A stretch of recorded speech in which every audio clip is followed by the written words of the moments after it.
મરોલીમાં railway લાઇનમાં track પાસે આગ લાગી છે। રેલવે કર્મચારીઓ અને ફાયરની ટીમ ઘટના સ્થળે પહોંચી। ટ્રેક નજીક આગ લાગતા એક ગુડ્સ અને એક પેસેન્જર ટ્રેન અટવાઈ હતી।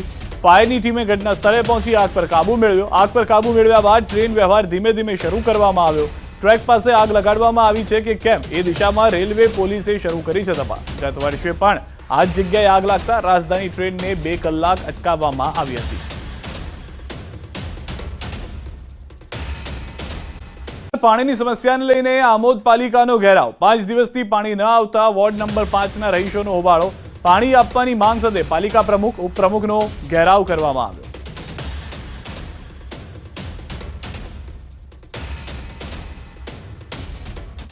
દિવસથી વોર્ડ નંબર 5માં ગળાશિયાવાડ, દરબારી ટેકરો, લાલબાપુની દરગાહ પાસે અમારા ઇલાકામાં પાણી આજે 5 દિવસથી આવતું નથી। વારંવાર મૌખિક તથા લેખિત રજૂઆતો કરેલી છે અમે ને કોઈ જ નિરાકરણ આવ્યું નથી। તેના કારણસર પબ્લિકે આજે બધાનો ઘેરાવો કરીને એમને રજૂઆત કરી છે। લોકસભા બેઠકથી જીત્યા બાદ ગેનીબેન ઠાકોર હવે વાવ વિધાનસભા બેઠકથી રાજીનામું આપી ચૂક્યા છે। ગેનીબેને વિધાનસભા અધ્યક્ષને આ રાજીનામું આપ્યું। આ રાજીનામા સાથે જ હવે વાવ બેઠક ખાલી પડી છે, જેને લઈને વાવ બેઠક પર હવે કોંગ્રેસના ઉમેદવાર કોણ તેની અટકળો શરૂ થઈ ગઈ છે। ન્યૂઝ 18ના સવાલ પર ગેનીબેને કહ્યું કે કોંગ્રેસ મવડી મંડળ અને વાવ બેઠકની જનતા કોંગ્રેસના ઉમેદવાર નક્કી કરશે। રાજીનામું આપતા પહેલા ગેનીબેને કહ્યું હતું કે આ ખુશીનું રાજીનામું છે। બનાસકાંઠાની જનતાના આશીર્વાદ મળતા બંધારણીય નિયમ પ્રમાણે કોઈ એક પદ ઉપરથી રાજીનામું આપવાનું થાય ત્યારે આજે વાવ વિધાનસભાના ધારાસભ્ય તરીકે ગુજરાત વિધાનસભાના અધ્યક્ષશ્રીને અમારા કોંગ્રેસના સૌ ધારાસભ્યો અને આગેવાનોની સાથે રાજીનામું આપ્યું છે। વાવ વિધાનસભાની જનતાનો આભાર માનું છું। એમને બીજી ટર્મ ધારાસભ્ય તરીકે મત આપીને સેવા કરવાનો મોકો આપ્યો। તો વાવ વિધાનસભા બેઠકથી રાજીનામું પડતા જ ગુજરાત વિધાનસભા ફરી ખંડિત થઈ છે। આ સાથે જ ગુજરાતમાં હાલની સ્થિતિએ 180 સભ્યોનું સંખ્યાબળ થયું છે, જ્યારે ગુજરાતની 2 બેઠકો હાલ ખાલી પડી છે। હાલમાં વિસાવદર અને વાવ બેઠક ખાલી પડી છે, જ્યારે વિધાનસભામાં કોંગ્રેસનું સંખ્યાબળ ઘટીને 12 થયું છે, જ્યારે ભાજપનું સંખ્યાબળ ઐતિહાસિક 161 પહોંચ્યું છે।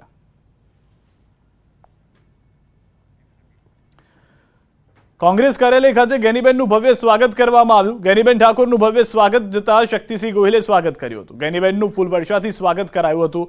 દ્રશ્યો જે રીતે આપ જોઈ રહ્યા છો, એકમાત્ર સાંસદ જે ગુજરાતમાંથી જીતીને આવ્યા છે, જે સતત ત્રીજી વખત ભાજપ હેટ્રિક મારે તેને રોકી લીધું છે 26માંથી 26 બેઠક જીતતા, અને તેઓનું સ્વાગત ભવ્ય રીતે કરવામાં આવ્યું હતું। મોટી સંખ્યામાં બહેનો પણ ત્યાં આગળ ઉપસ્થિત જોવા મળ્યા હતા। ગેરકાયદેસર બેનર અને હોર્ડિંગ મુદ્દે હાઈકોર્ટે પિટિશન યોગ્ય મંજૂરી વગર ગેરકાયદે બેનર અને હોર્ડિંગ લોકો માટે જોખમી હોવાની રજૂઆત। ચોમાસામાં આવા બેનર અને હોર્ડિંગ્સ તૂટી પડે તેવી શક્યતા। અમદાવાદમાં સંખ્યાબંધ જોખમી હોર્ડિંગ્સ હોવાની અરજદારની રજૂઆત। હાઈકોર્ટે રાજ્ય સરકાર અને એએમસીને નોટિસ ફટકારી। 48 કલાકમાં નોટિસની બજાવણી એએમસીને કરવા હાઈકોર્ટે અરજદારને આપ્યા નિર્દેશ। 21 જૂન સુધીમાં પક્ષકારોને જવાબ આપવા કોર્ટની તાકીદ। આગામી દિવસોમાં ભારે ચોમાસું આવવાની શક્યતા છે, અને એ ચોમાસા દરમિયાન સ્ટ્રોમ વિન્ડની અંદર આ બોર્ડો પડે તો નીચે ચાલનારા રાહદારીઓ કે વાહન ચાલકો, રિક્ષા, સ્કૂટર જે જતા હોય એના પર પડે તો જીવ જોખમમાં આવે એવી શક્યતાઓના કારણે મ્યુનિસિપલ કોર્પોરેશનના આદત પ્રમાણે કોઈ પણ આવી નાગરિક અરજી કરે તો એના પ્રત્યે સહેજ પણ ધ્યાન નથી આપતા। તંત્રની મને પૂરેપૂરી જાણકારી છે, અને આની અંદર અનેક કૌભાંડો થયેલા છે, અને કોર્પોરેશનને સહેજ પણ દરકાર આવા માટે નાગરિકોની નથી પડી। એટલા માટે આ પીઆઈએલ અમારે આની નામદાર હાઈકોર્ટ સમક્ષ દાખલ કરવી પડી, અને નામદાર હાઈકોર્ટે 48 કલાકમાં મ્યુનિસિપલનો જે કાઉન્સિલ હોય એને કોપી આપવાની હુકમ કર્યો, અને આવતા શુક્રવારે 21 તારીખે એની સુનાવણી રાખી। કોંગ્રેસ નેતા મહેશ રાજપૂતે પ્રહાર કર્યા। સ્કૂલોમાં થઈ રહેલા સોગંદનામાને અંગે પણ તેઓએ સરકારને ઘેરી।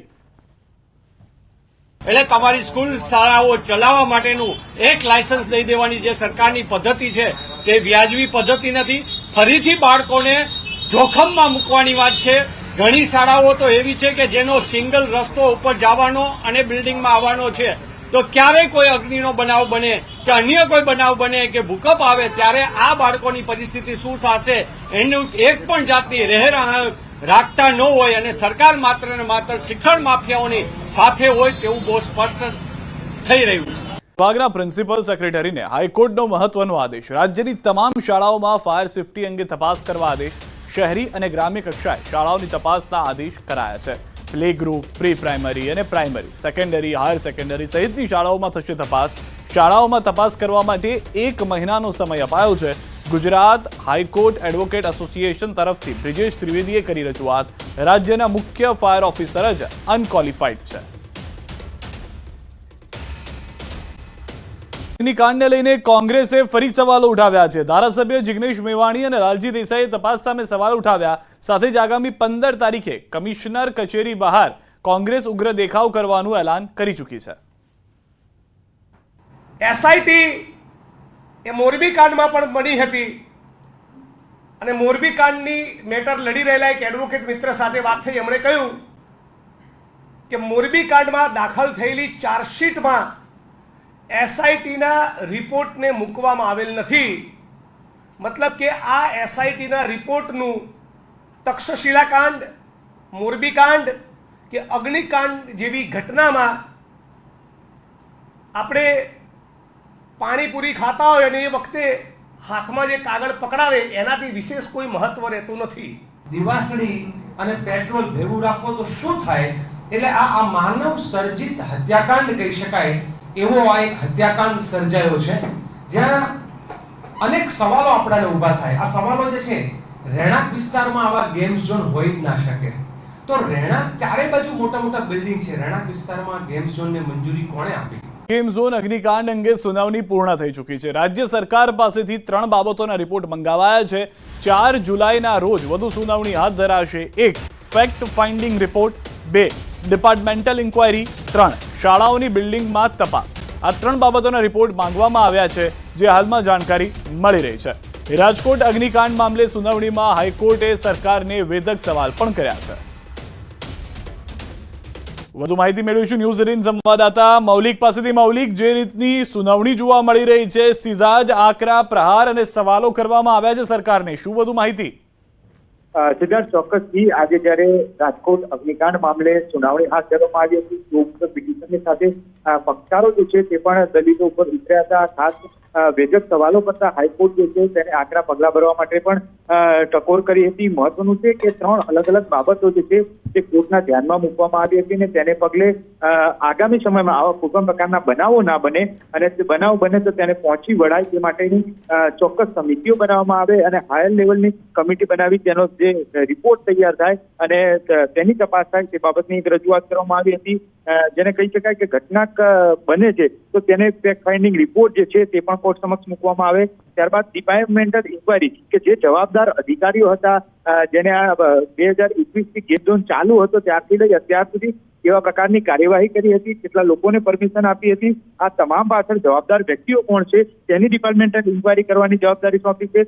આગામી સમયમાં તેનો પણ રિપોર્ટ સોંપવામાં આવશે. સાથે સાથે જે રીતે પક્ષકાર તરીકે અમિત પંચાલ જે એડવોકેટ તરીકે ત્યાં હાજર હતા, તેમને પણ કેટલાક વેધક સવાલો કરતા જે એડવોકેટ જનરલ છે તેમને પણ પૂછ્યા હતા સવાલો. તો તેમાં પણ એવું સામે આવ્યું હતું અત્યાર સુધી જે આ સ્કૂલો જે છે તે પ્રી સ્કૂલ હોય કે પછી હાયર સેકન્ડરી સ્કૂલ, આ તમામ જગ્યાએ આ પ્રકારને ઇન્સિડન્ટ ન બને, નાના ભૂલકાઓ જે છે તેમને કોઈ પ્રકારની હાનિ ન પહોંચે તે માટેની તકેદારી રાખવી જોઈએ. તો તેના પણ કેટલાક રૂલ્સ એન્ડ રેગ્યુલેશન બનાવવાની વાત છે તે તાકીદ કરવામાં આવી છે. એટલે કે આગામી સમયમાં શાળાઓની જે બિલ્ડિંગો છે તેમાં પણ ફાયર બ્રિગેડની અધિકારીઓ, ઉચ્ચ અધિકારીઓ જે છે તે તપાસ કરે અને તપાસ રિપોર્ટ કરે. સાથે સાથે જે સ્કૂલો જે છે તે સ્કૂલની બહાર પણ જે ફાયર એક્સટેન્શન સહિત તમામ તપાસ કરવામાં આવી છે તેના બોર્ડ બેનરો જે છે તે પણ લગાવવાના રહેશે. તેવા પણ આક્ષેપ પ્રત્યાક્ષેપ થયા હતા, કેટલીક રજૂઆત પણ થઈ હતી અને અંતે 2.5 કલાકની સુનાવણીના અંતે આ 3 જે મહત્વની બાબતો જે છે તે સામે આવી હતી અને વધુ સુનાવણી જે છે તે 4 જુલાઈ ઉપર હાથ ધરવામાં આવશે. બીજી તરફ વાત કરીએ તો સિદ્ધાર્થ, આજે મહત્વની વાત એ પણ થઈ કે જ્યારે તમામ જગ્યાએ ફાયર સેફટીને લગતા સાધનોની વાત હોય ત્યારે ગુજરાત હાઈકોર્ટમાં પણ અમુક જગ્યાએ જ્યાં ફાયર સેફટીના સાધનો લાગેલા છે તેમાંથી અમુક સાધનો જે છે તે એક્સપાયર ડેટ વાળા હોવાની રજૂઆત જે છે તે પક્ષકાર તરીકે એડવોકેટે કરી હતી અને તેને જ ટકોર કરતા કોર્ટે એ બાબતનું પણ ધ્યાન દોર્યું હતું કે આગામી સમયમાં આવો કોઈ પ્રકારનો બનાવ છે તે હાઈકોર્ટમાં પણ ના બને અને જ્યારે પણ કંઈક કરવાનું હોય છે ત્યારે હળવા મૂળમાં કોર્ટે એવું પણ કહ્યું હતું કે જ્યારે પણ કંઈક કરવાનું હોય છે ત્યારે આપણે કંઈ નથી કરતા અને પછી એવું માની લઈએ છીએ કે આ તો ભગવાનની મરજી હતી. તો આ પ્રકારના વેધક સવાલોની સામે કોર્ટ જે છે તે ક્યાંક આકરા પ્રહારો અને જવાબદારી જે છે તે સોંપવાની વાત 2.5 કલાકના સુનાવણી દરમિયાન થઈ હતી. આભાર મૌલિક સમગ્ર માહિતી બદલ. પાણીની સમસ્યા મુદ્દે હોબાળો થયો છે. એએમસીની ઉત્તર ઝોન કચેરી ખાતે સ્થાનિકોના દેખાવ, કુબેરનગર વોર્ડના કાઉન્સિલર સહિત મોટી સંખ્યામાં લોકો પહોંચ્યા. તંત્ર સામે નારેબાજી કરીને વિરોધ નોંધાવ્યો. સમસ્યા હલ નહીં થાય તો ઉપવાસ આંદોલનની પણ ચીમકી ઉચ્ચારી છે.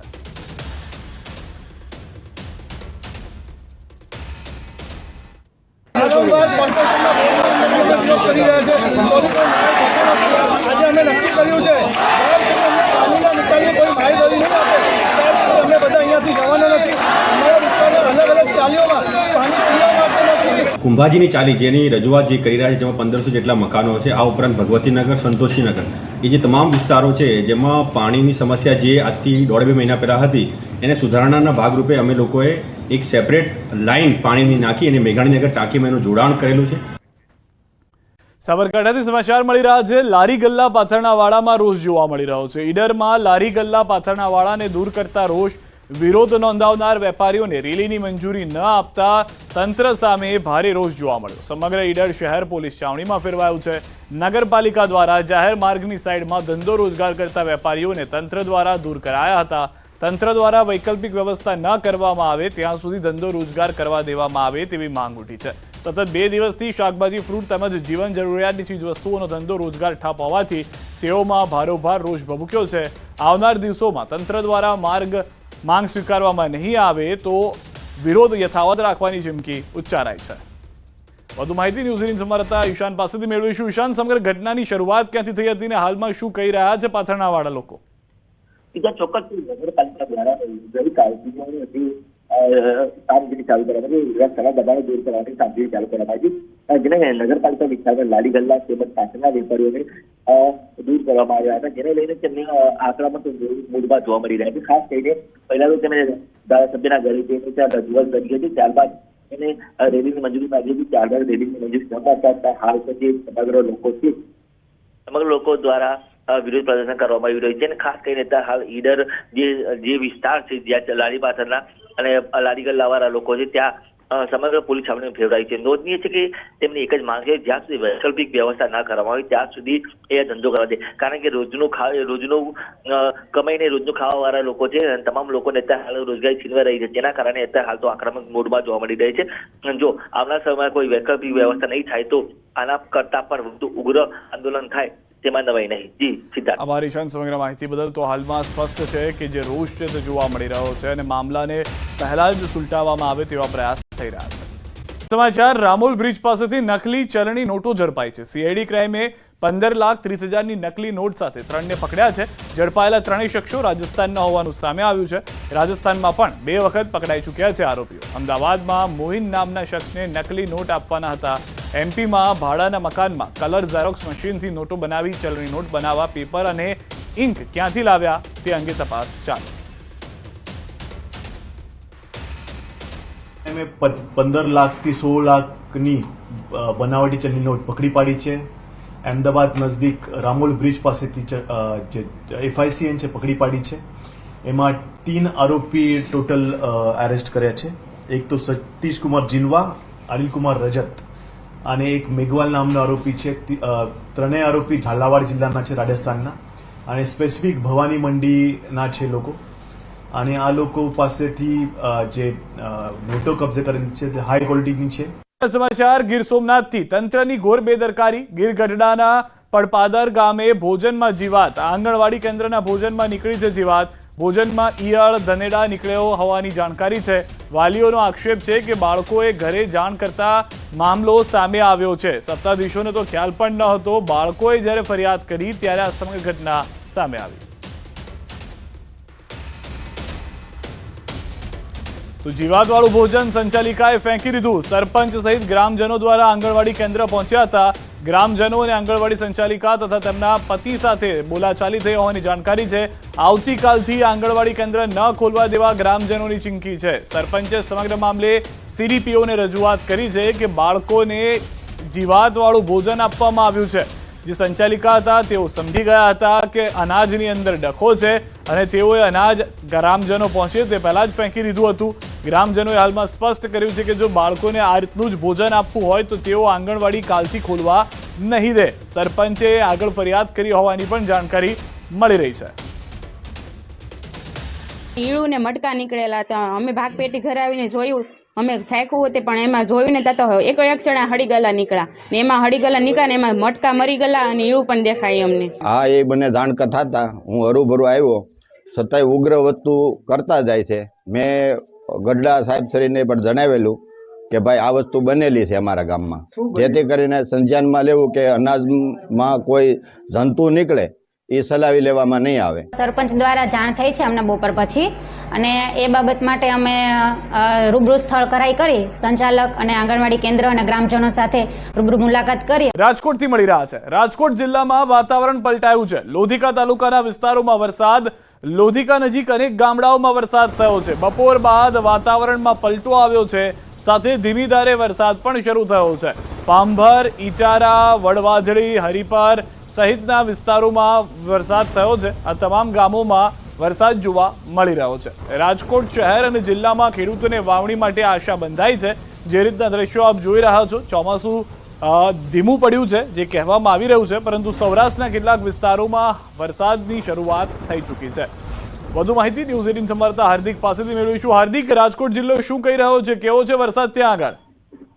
ચોક્કસથી સિદ્ધાર્થ, રાજકોટ શહેર તેમજ જિલ્લામાં આજ બપોર બાદ વાતાવરણમાં પલટો આવ્યો છે. ખાસ કરીને લોધિકા તાલુકાના ગ્રામ્ય વિસ્તારોમાં જે છે વરસાદી ઝાપટું પણ પડ્યું છે. લોધિકા તાલુકાના પાંભર, ઈટાળા, વડવાજડી, હરિપર અને પાડ સહિતના જે ગ્રામ્ય વિસ્તારો છે ત્યાં વરસાદી ઝાપટું પડ્યું છે. તો સાથે સાથે રાજકોટ શહેરમાં પણ હાલ બપોર જે છે વાદળછાયું વાતાવરણ છે. વરસાદ આવવાની પણ આ જે છે લોકોને આશા જાગી છે. ખાસ કરીને વાત કરવામાં આવે તો જે રીતના ગ્રામ્ય વિસ્તારોમાં વરસાદી ઝાપટું પડતા ખેડૂતોમાં પણ ક્યાંક ખુશીનો માહોલ જોવા મળી રહ્યો છે. જોકે હાલ જે છે સામાન્ય વરસાદ પડ્યો છે, પરંતુ વધારે વરસાદ પડે તેવી ખેડૂતો આશા રાખી રહ્યા છે. ખાસ કરીને વાવણી લાયક વરસાદની ખેડૂતો જે છે આતુરતાથી રાહ જોઈ રહ્યા છે. પરંતુ આજ બપોર બાદ જે છે બપોરના સમય સુધી ભારે ગરમી પડતી હતી. બપોર બાદ એકાએક વાતાવરણમાં પલટો આવ્યો હતો. હાલમાં પણ રાજકોટ શહેરમાં જે છે કાળા ડિબાંગ વાદળો છવાયા છે. એટલે કે કહી શકાય કે ભર બપોરે જે ગરમીના વાતાવરણ વચ્ચે જે છે અત્યારે વરસાદી વાતાવરણ પણ જોવા મળી રહ્યું છે. સિદ્ધાર્થ, આભાર હાર્દિક સમગ્ર માહિતી બદલ. તો રાજકોટ શહેર અને રાજકોટ જિલ્લા બંને જગ્યાએ વરસાદી માહોલ જોવા મળી રહ્યો છે. તમામ વિસ્તારોની અંદર વાદળછાયું વાતાવરણ બપોરથી હતું અને સાંજ થતા વરસાદ શરૂ થઈ ગયો છે. તો કાળા ડિબાંગ વાદળો છવાયેલા છે. ગરમી અને તડકા વચ્ચે વરસાદી વાતાવરણ સર્જાયું છે. આ તરફ રાજકોટની વાત કરી રહ્યા હતા અને હવે વાત કરીએ અન્ય વિસ્તારોની પણ કે જ્યાં આગળ વરસાદની પરિસ્થિતિ છે. ગરમી અને તડકા વચ્ચે વરસાદી વાતાવરણ સર્જાયું છે. રાજકોટના જ આ દ્રશ્યો અમે આપને બતાવી રહ્યા છીએ. રાજકોટ શહેરમાં પણ તે પ્રમાણેનો જ વાતાવરણમાં પલટો આવ્યો છે જે રીતે જિલ્લાના અન્ય વિસ્તારોમાં જોવા મળી રહ્યો હતો. તો રાજકોટની અંદર બપોર બાદ વાતાવરણમાં પલટો આવ્યો છે અને વરસાદની શરૂઆત થઈ ગઈ છે.